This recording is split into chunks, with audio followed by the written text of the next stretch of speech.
On a sweltering summer night in a sleepy little town in India, a humble doctor returns to his modest room, unaware that he's about to come face to face with death and vanity.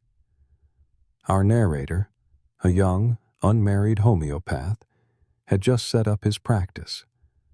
With only 60 rupees in his suitcase and a solitary black coat, he lived alone in a rented room, without electricity. The rats were his noisy roommates, often scampering across the wooden beams overhead. Unable to sleep, he wandered out to the veranda in search of air.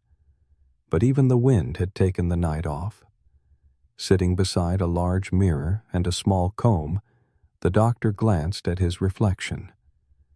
In those days, he fancied himself handsome, a bachelor, and a doctor.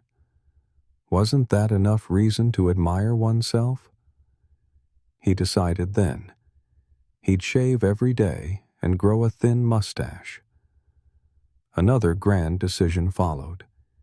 He'd always wear that attractive smile. After all, first impressions matter, especially for a bachelor doctor. Then came the most important thought: marriage. He'd marry a wealthy, fat lady doctor. Why fat, you ask? So that if he ever needed to run away after a silly mistake, she wouldn't catch up. Then, a soft thud. He turned, and horror struck. A full-blooded cobra slithered over the back of his chair and landed on his shoulder. Its hood flared, head inches from his face. He didn't jump, scream, or even breathe. He was stone, with a mind racing through darkness, prayer, and pain. Then the unexpected happened. The snake turned and stared at the mirror. Was it captivated by its own reflection? Did it admire its own deadly elegance? Perhaps. It pondered growing a mustache, too. As the snake slithered to the table for a closer look, the doctor became flesh and blood once more. Carefully, silently, he rose and ran for dear life. He didn't stop until he reached a friend's house. There, he bathed, changed, and sighed in relief. He had escaped, but not quite everything.